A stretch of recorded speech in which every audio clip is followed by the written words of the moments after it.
The baby seems to have something to tell you. At the celebration for my son's 100th day since birth, my 8-year-old niece glanced at my husband and began to speak. Can you tell me what the baby is saying? Yes. With enthusiasm, my niece proceeded to say one astonishing thing after another. Amidst the commotion among relatives, my husband turned pale and trembled slightly. It's no wonder. He was caught off guard by a plan that only he should have known. As my anger surged, I clenched my fists tightly. My name is Ariana. I'm a 24-year-old stay-at-home mom. Owen, my husband who is 2 years older and works at a company, and I got married a year and a half ago and our son, Noah, was born. Despite the challenges of parenting, we live happily as a family of 3. Our neighbors, my sister and her husband, frequently visit our home. They've been a great support, helping with household chores and providing companionship since my pregnancy. During a conversation with my sister, I learned something astonishing. My 8-year-old niece, Claire, possesses a mysterious power. One day, when my sister was out driving with Claire said earnestly, "Taking this road will lead to an accident. It's better to go that way." My sister, just to be safe, changed the route to the one Claire pointed to. The next day, news revealed a massive accident involving several cars on the very road they would have taken. My sister shuddered to think what might have happened if she hadn't believed Claire's words and stuck to the usual path. But that wasn't the only instance. Claire also predicted a break-in at our neighbor's house, which indeed occurred. Fortunately, the neighbor had been persuaded by my sister in advance and evacuated valuable belongings to their parents' home, avoiding any harm. However, I'm not a fan of the occult. Despite hearing my sister's stories, I remained skeptical about Claire's mysterious abilities. I even shared Claire's tales with Owen, but he took it lightly. Wow, that's impressive. Since my pregnancy, Owen's behavior had changed. He started coming home drunk in the early hours of the morning more frequently. I had hoped that becoming a father would transform Owen, but nothing changed after our son's birth. His words about parenting together were like a distant memory. Instead, I was left to handle everything related to childcare. To make matters worse, just when I managed to put Noah to sleep, Owen's drunken voice would announce, "I'm home." Noah would wake up, crying inconsolably. I'd hold Noah, trying to soothe him. "Hey, can you moderate your drinking? Noah keeps waking up. Could you come home a bit earlier?" Owen retorted, I have work commitments too. Who do you think supports our life? Stop complaining. Noah cried louder upon hearing Owen's angry outburst. Enough. You're the mother. Shut Noah up. Frustrated, I didn't argue further. Owen's drunken bravado made conversation impossible. I retreated to the bedroom, where my only option was to put Noah back to sleep. 2 weeks later, on Owen's day off, my sister and Claire came to meet Noah for the first time. Claire was completely smitten by Noah. "Wow, he's so tiny and adorable." But after a while, Claire started glancing at Owen. "Claire, what's wrong?" "Hey, Ariana. It seems like the baby has something to say. It's a secret from Owen." With those words, Claire leaned in and whispered something to me. I was so astonished that I couldn't find the right words. I stared at Owen, who looked utterly bewildered. "But babies can't talk yet." "He really is. That's what he's saying.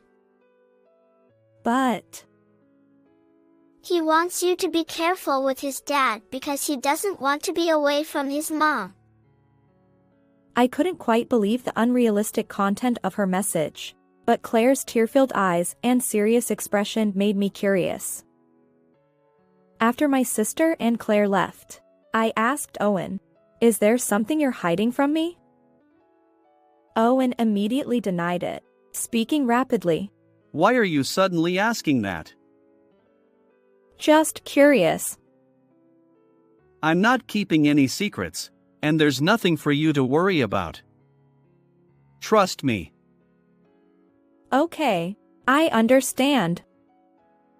But despite his words, he had shifty eyes, clearly suspicious. And Owen, who never did it before, started changing Noah's diapers on his own. I felt increasingly uneasy. Could it be? Is Owen hiding something from me? Claire's mysterious words echoed in my mind, and I found myself growing more and more unsettled about Owen. The next day, after Owen left for work, my sister and Claire suddenly arrived at our house. Sorry for dropping by unexpectedly. Claire insisted on coming to see you, Ariana. My sister looked apologetic, but Claire's expression remained serious. Don't apologize. Claire, welcome. Please come inside. As I ushered Claire in, she gazed affectionately at Noah, who was sleeping in the baby crib. However, while I was preparing drinks in the kitchen, I noticed Claire heading toward Owen's study, where she stared intently at something. Claire, what's going on? Ariana, there's something hidden here. Huh? Upon closer inspection of where Claire pointed, the gap between books on Owen's bookshelf, I discovered his secret diary and some documents carefully concealed. I had no idea Owen kept a diary, but my curiosity got the better of me, and I peeked inside despite feeling guilty. To my shock, the diary contained detailed plans for something outrageous. I can't believe he was thinking of something like this. Fear gripped me, and at that moment, I finally became convinced that Claire's mysterious abilities, as my sister had mentioned, were real. When I showed the diary to my sister, she was surprised but gently held my hand. It's okay. I'll protect you, Ariana. She then suggested, Since you're worried, how about having Claire visit with you every time Owen has a day off? Of course. Thank you. Feeling reassured by my sister's support, tears welled up in my eyes. Claire looked up at me with concern. I'm sorry for doubting you all this time. Claire's words were true. That's why I said it, didn't I? But it's a relief we found out before things got worse. Yes, thanks to Claire. I appreciate it. No problem. You're welcome. While I smiled back at Claire's bashful expression, inside, my feelings toward Owen shifted from love to something darker. I won't let this end here. Maybe it's time for some revenge. With that thought, I decided to confront Owen dramatically during Noah's celebration, where both sets of parents would be present. After that, my sister and Claire visited our home every time Owen had a day off. However, although Owen initially behaved amiably, he gradually became more irritable. Eventually, even with my sister and Claire present, Owen started wanting to go outside alone with me. Sometimes, I'd like us to have a date as a couple. Can you take care of Noah until I come back? Owen, no. Noah cries nonstop when Mom isn't around. But I thought Ariana might need a change of scenery occasionally. Even just getting some fresh air outside could be refreshing. Well, there's no need to go out of your way. Why not step into the garden together? It's a beautiful day, and the fresh air will do you both good. My sister was skilled at countering Owen's moods without upsetting him, leaving him unable to respond. From then on, I sensed that Owen was always on edge. Finally, Noah's celebration day arrived. To celebrate Noah, my parents, my sister's family, and our in-laws gathered at our home. I meticulously arranged the dishes I had prepared, and the party began.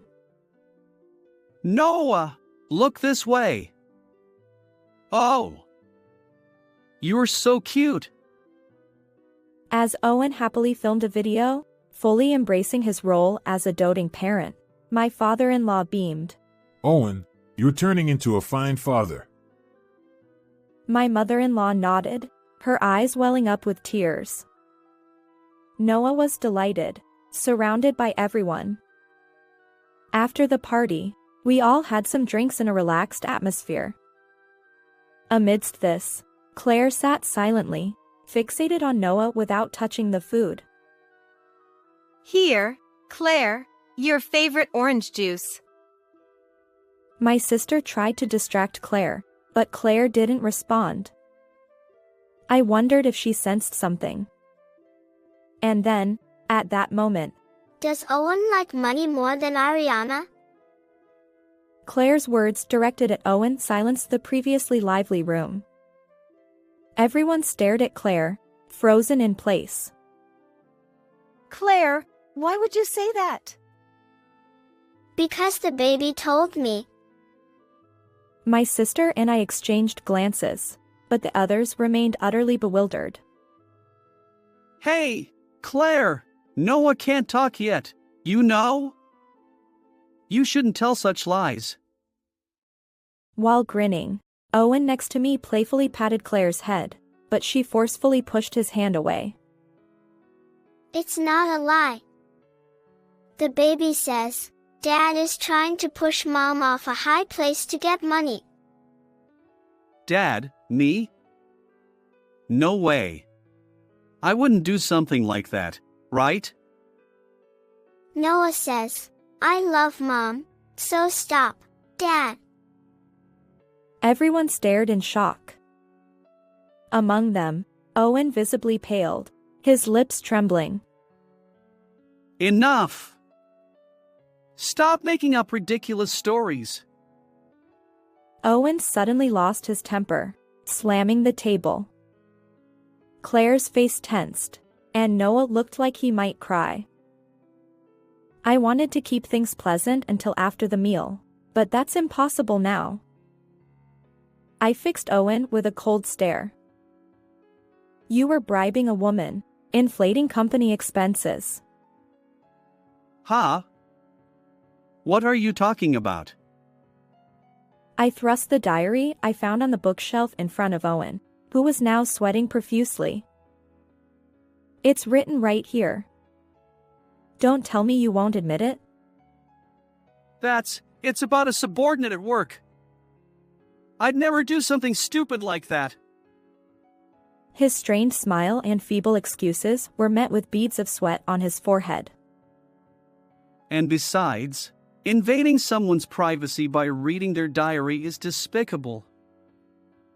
You, heartless person, have no right to accuse me. What? What do you mean? Still pretending? You were planning something dreadful to cover up your misuse of company expenses before it got exposed. I opened the diary to the page detailing his scheme and held it up to Owen, who averted his gaze. Humph. So what? That was just material for a novel. Besides, a mere diary won't prove anything. Well, then. Can you say the same after seeing this? I pulled out a certain document. Recognize it? It's the life insurance policy you were hiding. You took out a $1 million policy on me. What exactly were you planning to do? That's... I see. You intended to repay the embezzled company funds with the insurance payout after getting rid of me. Isn't this substantial evidence? No, that's... In truth, on the day Claire first visited Noah, she secretly whispered everything to me. Owen wants money, so he's planning to take you somewhere high and push you off. From that moment, I couldn't trust Owen anymore. Our parents and in-laws stared in shock. Cornered, Owen couldn't argue back and suddenly began desperately apologizing. Ariana, I'm sorry. Let me repay the embezzled company funds instead. Why should I have to do that? Don't say that. We're a married couple, right? If the company finds out, I'll lose my job. Then we won't be able to survive, will we?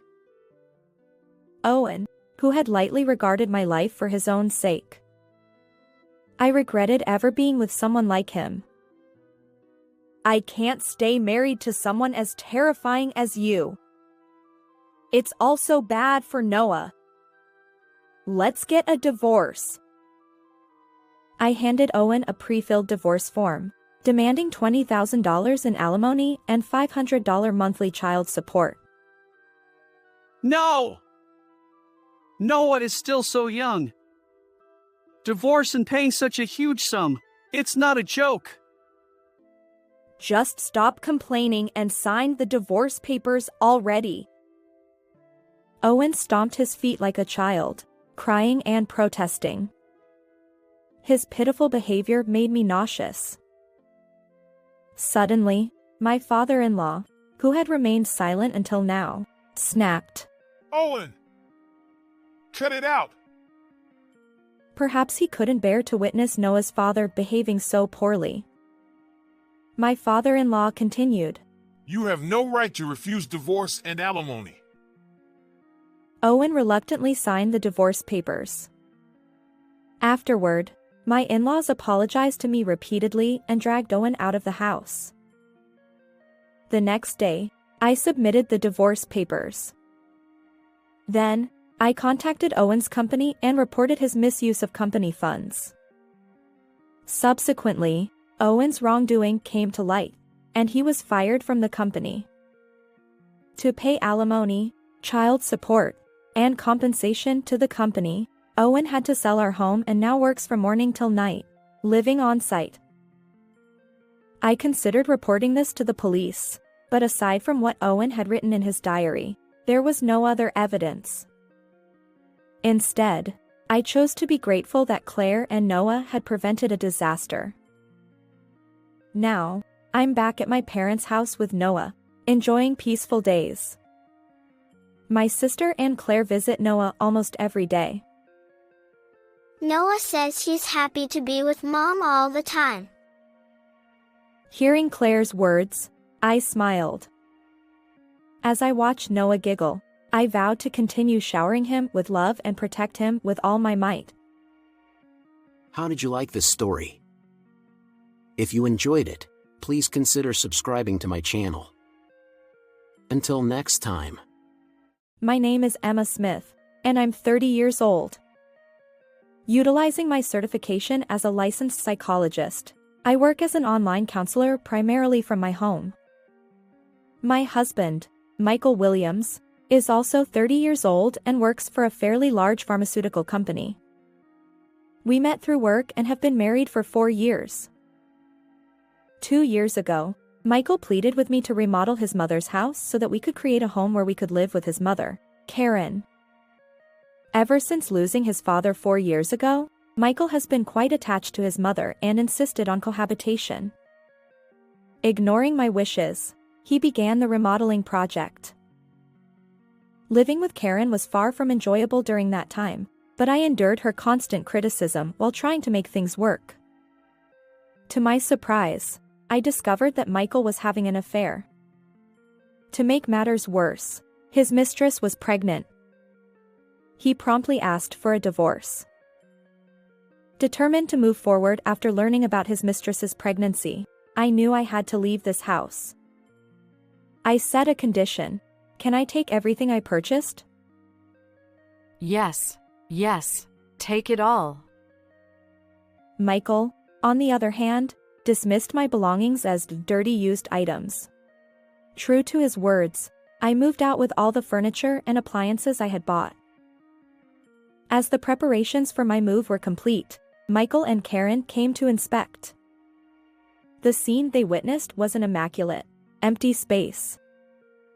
Their faces turned pale. For Michael, who is sidelined, the cost of the furniture and appliances I had purchased was beyond his means. If you're upset, then prepare everything with your own money. I thought. How did we end up like this after just 4 years of marriage? I want to unravel this story and discuss it further. Mr. Williams, thank you for your hard work. I greeted Michael Williams, who delivered medications to the psychiatric clinic where I worked. We engaged in this routine conversation each day. Not at all. It's part of the job. In this scorching heat, isn't it tough to drive around? Is the air conditioning blasting in your car? I consistently asked Michael questions like this, prolonging our conversations. He chuckled and explained. Well, my old compact car loses power when I turn on the AC. I enjoyed these trivial exchanges, but I heard that Michael would be reassigned to a different person. If that happened, I wouldn't see him anymore. Summoning my courage, I decided to invite him. Mr. Williams, would you like to grab a drink sometime? That moment of bravery would eventually lead to our marriage. Michael worked for a major pharmaceutical company, delivering medications to hospitals and other clients. As a counselor in the psychiatric clinic, I worried about the increasing number of patients seeking help in our ever-changing world. I know this isn't the right time to say it. I understand that. But I can't keep it in. Emma, will you marry me? Huh? Are you okay? That's not the kind of line you should be saying right after your father's passing.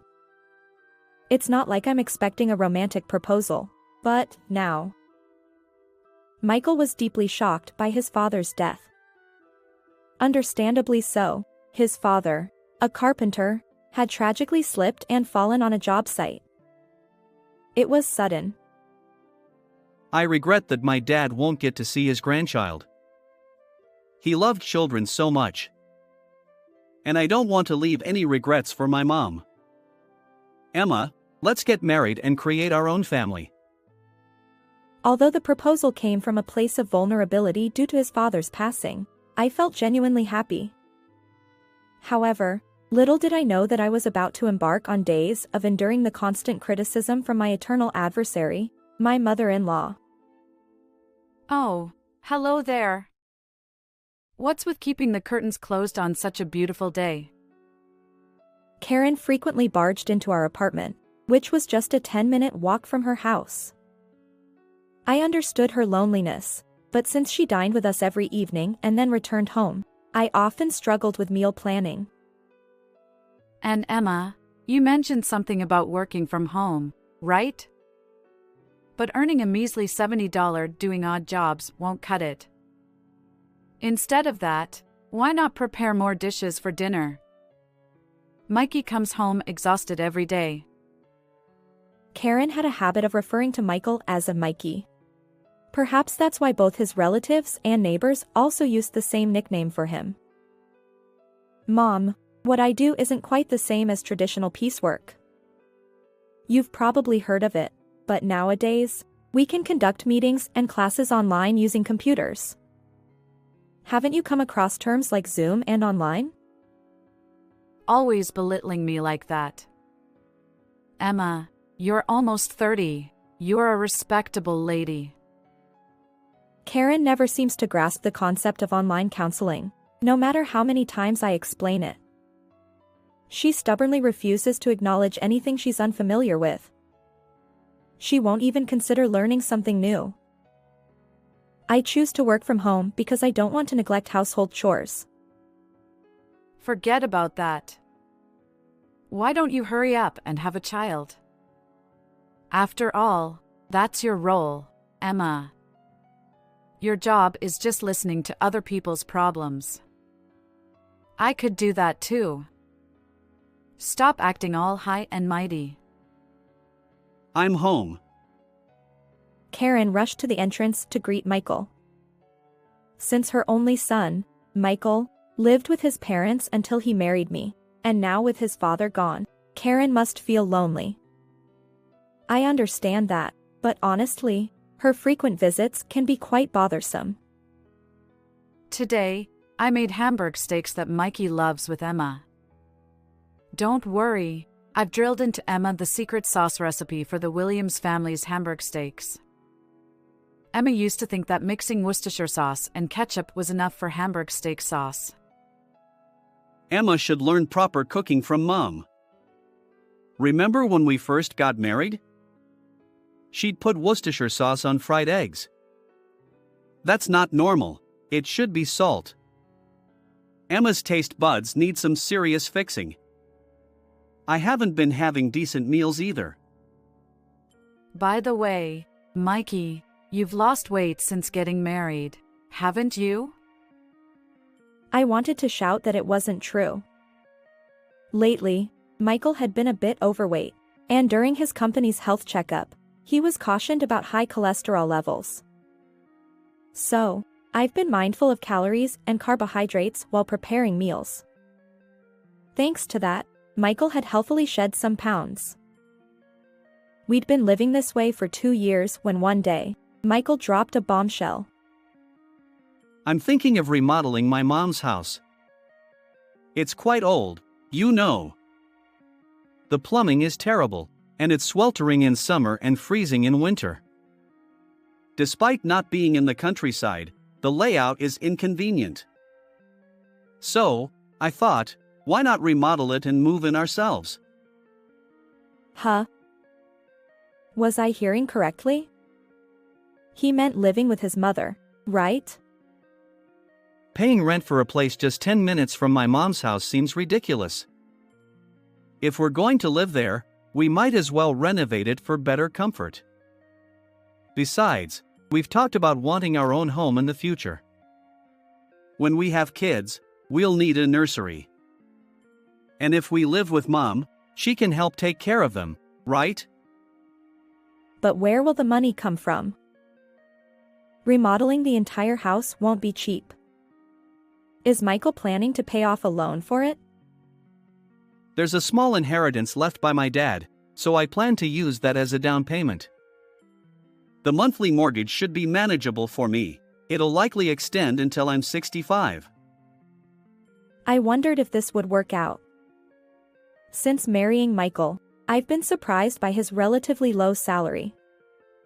Back when I worked as a counselor in the psychiatric clinic, I earned significantly more. We'll figure it out somehow. So, that's settled. Well, there's a condition.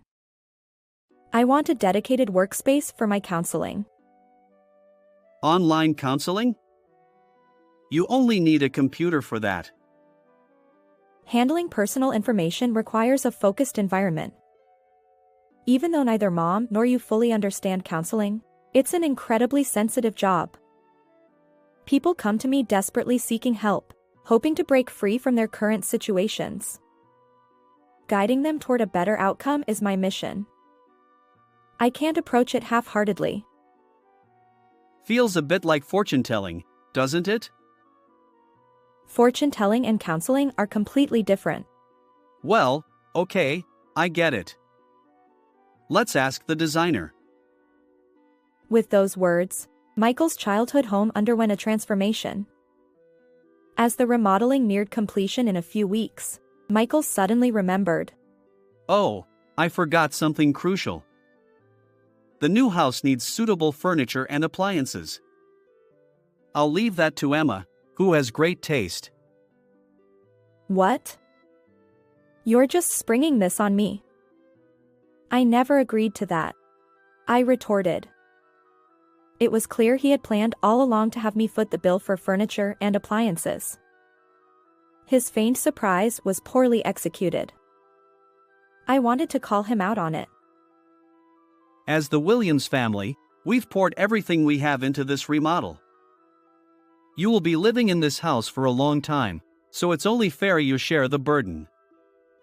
Honestly, you earn way more than I do. Michael explained. As a husband, he must feel a sense of inadequacy and shame about earning less than his wife. Since the house was already complete, I couldn't refuse. Perhaps I could see it as an opportunity to furnish the place according to my taste. And so, the new home was finished. This house feels rather cold. I intentionally kept it unified in black and white. I thought simplicity would work well. Karen will probably fill it with her own belongings soon anyway. She's terrible at tidying up and can't bear to throw things away. So, there's a chance it could turn into a cluttered mess if we're not careful. Emma and I don't get along at all. I wanted a warmer home with more wood accents. This just doesn't feel cozy. You'll get used to it as you live here. Is dinner ready yet? Michael's been coming home early lately. If dinner isn't ready by 7 p.m., we won't make it. And there you are, casually browsing on your computer. Making a whole separate office for yourself. How entitled. If I could just say that the house would fall apart without my work, maybe I'd feel a bit better. Karen doesn't know that Michael's salary hasn't been coming in. Michael may have been making excuses for his lateness, but I'm certain something is going on. I'm just too afraid to ask. Hey, Emma, why don't you see a doctor? What is she talking about? I mean, it's been 4 years since you got married, and you still don't have children. It's strange. I got a referral to a fertility specialist. My friend's daughter-in-law started fertility treatment and ended up having twins. So, Emma, why not get tested once?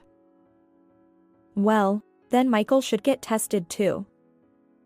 Infertility isn't just a female issue. There's male infertility as well. You know, Emma, you should learn to be less reserved and more humble.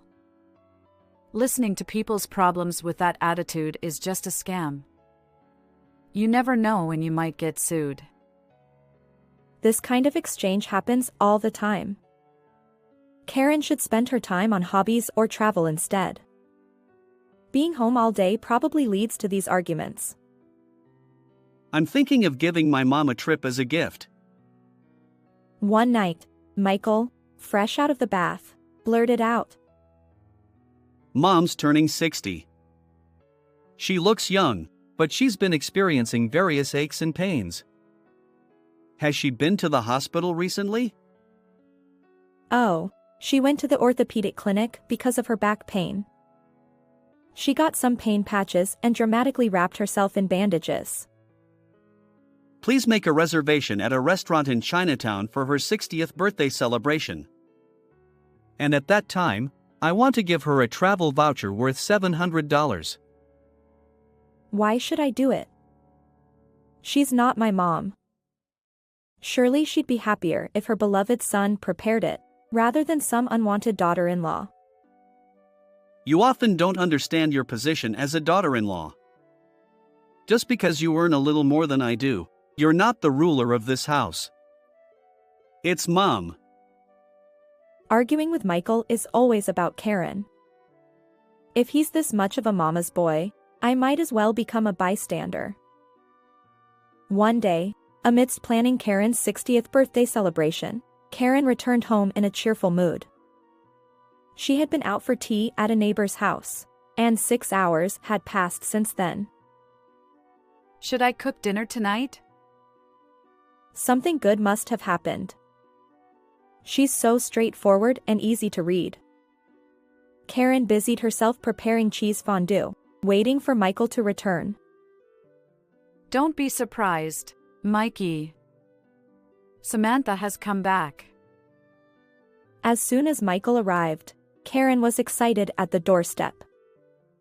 Once we sat at the dining table, Karen abandoned the cheese fondue and started sharing various updates with Michael. Naturally, I took charge of serving. What? Samantha? It's been 5 or 6 years, right? She got married. Wasn't she just 22 back then? And she hasn't come back once? Well, everyone was strongly against Samantha's marriage. She eloped, you see. And then, she returned with her 3-year-old son. He's just adorable. Samantha is a mother? Wow, I can't imagine it. So why did she come back? Did her mom and dad forgive her? Well, she got divorced. That's why she came back to her parents' home, which is quite intimidating. She must have been really desperate. But Samantha is still as cheerful and lively as ever. And she's become quite beautiful.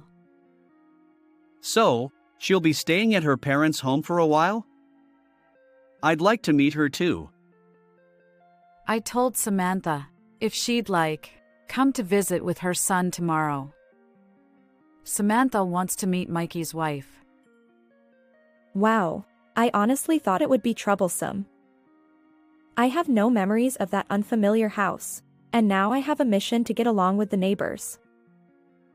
Samantha was my childhood friend who used to live nearby. He explained briefly. The next day, Samantha really came to visit with her 3-year-old son, Liam. Samantha stared at me and smiled meaningfully.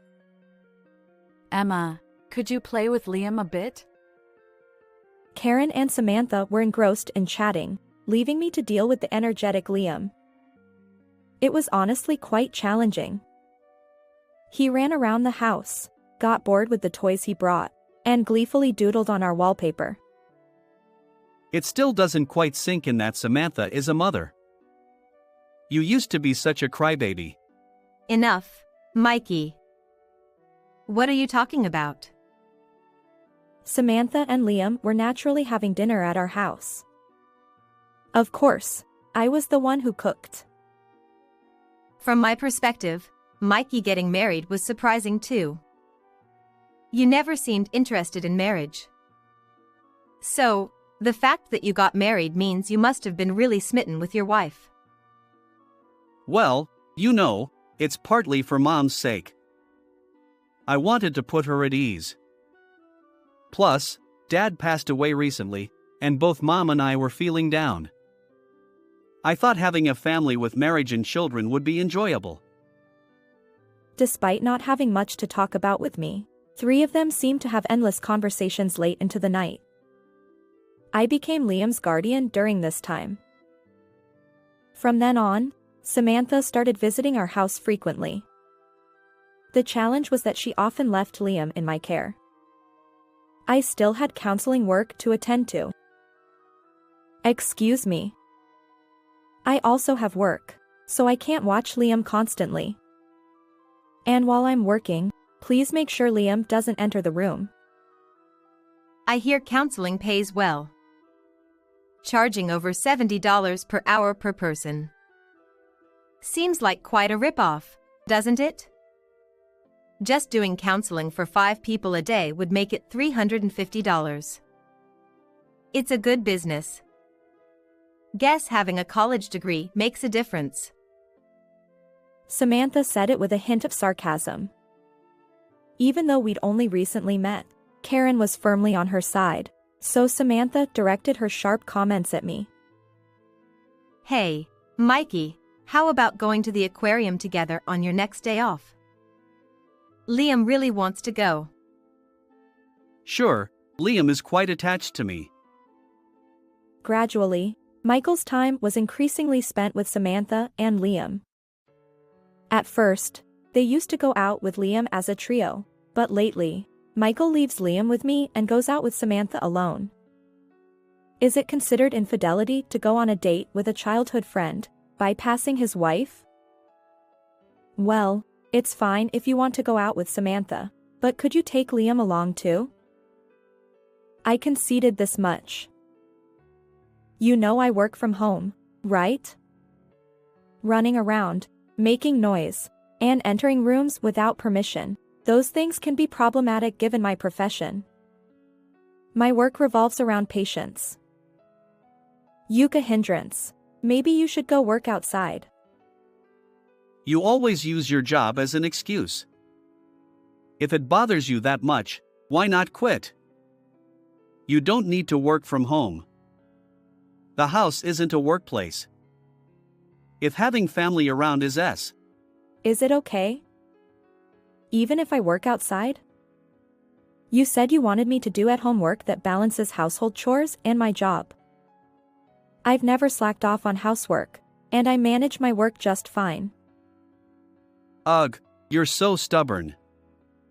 Samantha wouldn't nitpick like this. She's busy raising her child, so it's okay for her to help out. Honestly, Emma, you're narrow-minded and cold. By this point, the Williams family had been completely taken over by Samantha. Simultaneously, Michael and Samantha had grown increasingly close. One day, I accidentally overheard a conversation between Michael and Samantha. They were openly engaged in an affair right under our roof. Mikey has always been on my side. A true hero, just like in the old days. Even as adults, Mikey remains my hero. Samantha's voice, sweet and syrupy, was something she never showed in front of me. Michael, with his smug expression, seemed almost repulsive. Samantha, you've been through a lot. Who would have thought you were dealing with domestic violence? Must have been tough. It was. I couldn't rely on my family, and I didn't know what to do. Liam was still so young. If I were a more independent woman, I might have escaped and found work. But I lacked education and qualifications. I couldn't muster the courage to be a single mother. I wish I'd come back sooner. Then Mikey wouldn't have been married. Men are easily deceived by words like these. Michael, too, seemed oblivious to any wrongdoing, becoming even more empathetic in his counseling role. Mikey was my first love. It was the moment Michael fell in love. Despite living nearby, Samantha had boldly infiltrated the Williams family. Samantha, I had no idea you were such a great cook. I'm impressed. Considering someone's usual half-hearted cooking, the deliciousness really hits home. Cutting corners is disappointing. I try to prepare dishes from scratch, starting with the basics. Even the soup stock involves simmering vegetables to extract flavor. But, to be honest, Samantha's cooking tends to be calorie-laden and brown. Karen seems to constantly pit Samantha and me against each other, hoping to favor Samantha. She even went so far as to say, It would have been nice if Samantha had become our daughter-in-law. However, if Samantha were to marry Michael, Karen would likely torment her as a daughter-in-law. For now, Samantha's return is merely that of a childhood friend, and Karen is being kind.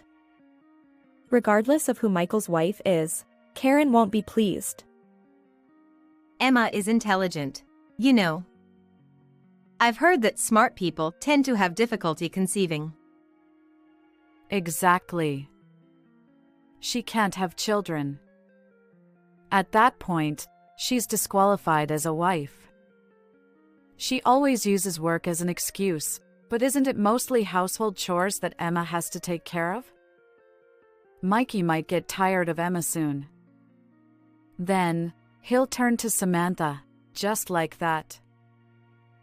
Samantha and Karen laugh. I wonder if there's any point in me being in this house anymore. It's clear that Michael and Samantha's relationship has Karen's full approval. Everyone's gathered here for one reason. It's about Emma and me. On that day, Michael called me, Karen, and Samantha together for an important conversation. Samantha is pregnant. Well, Samantha, you've done well. When's your due date? Which maternity clinic are you planning to go to? If it's a maternity clinic, I recommend Brown's Obstetrics and Gynecology, which took care of Mikey. They're great. Karen's excitement is palpable. Emma, I'm sorry. It's because of this. Divorce proceedings can be surprisingly straightforward. With Samantha expecting a child, I have no choice but to consider divorce as my only option. How many months pregnant are you, Samantha? 3 months. It seems your belly has grown quite a bit for that stage. The doctor was surprised that it's larger than usual. Maybe because of that, we found out it's a boy at this stage. Emma, you're being unsightly. You're just jealous because you can't have children. In the end, you and Mikey are incompatible in various ways. This is a good opportunity. Without it, Mikey wouldn't be able to break free from you. He's kind-hearted, you know. He's trying not to hurt you. Liam already calls Mikey Dad, and if you step back, Emma, it'll be perfect. I promptly filled out the divorce papers, and the next day, Michael submitted both our divorce papers and his marriage papers with Samantha. Quick at work. I still have some belongings here, so I stayed at the Williams house until I found my next place. Seeing triumphant Samantha and cheerful Karen, I can't help but feel irritated. But I've got anger management skills. After all, I'm a certified counselor. Still, I wanted to say something. By the way, can you support her? On your salary? What are you bringing up now?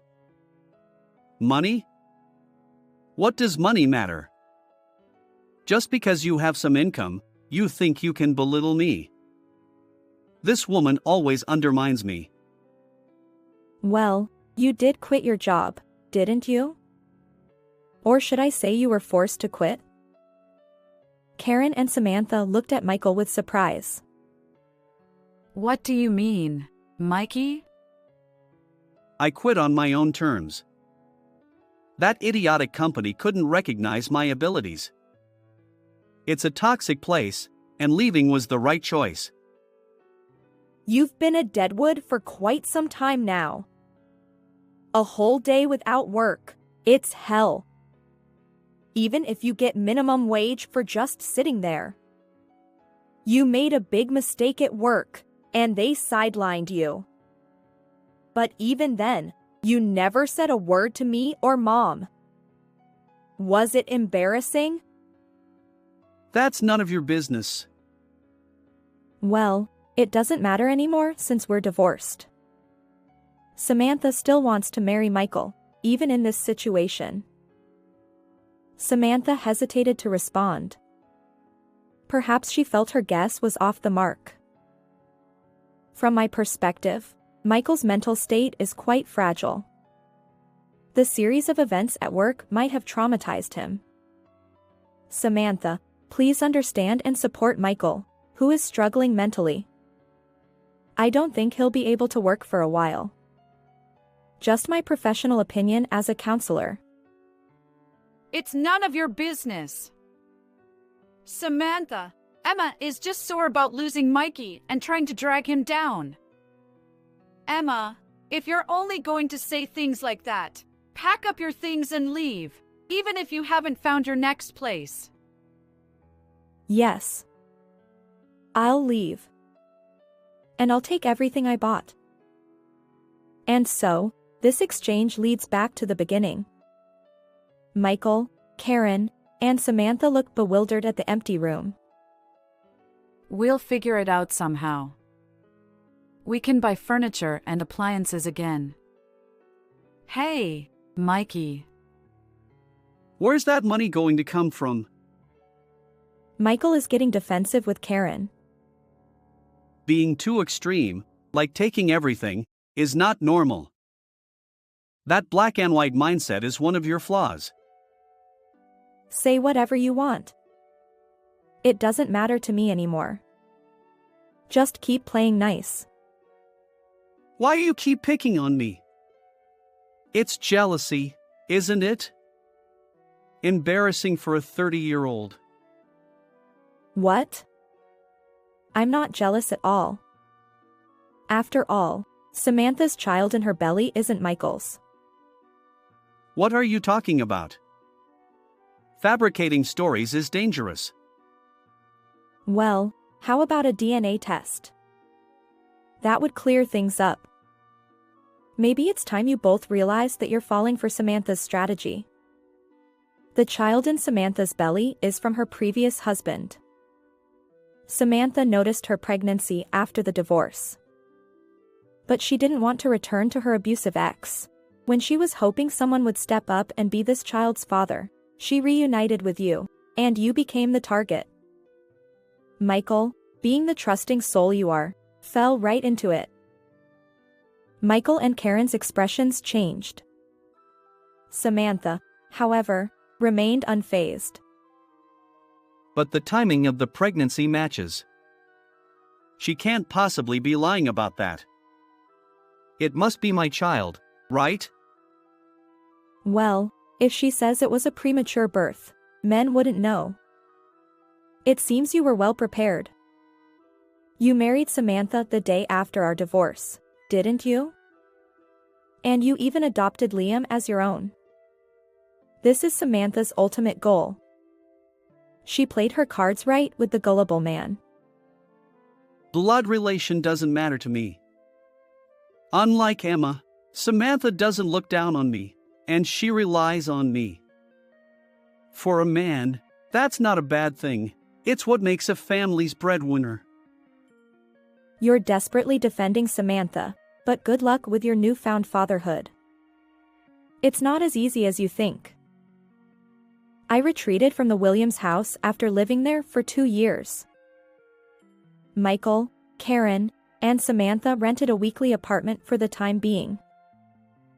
During that period, he intended to buy furniture and appliances, but...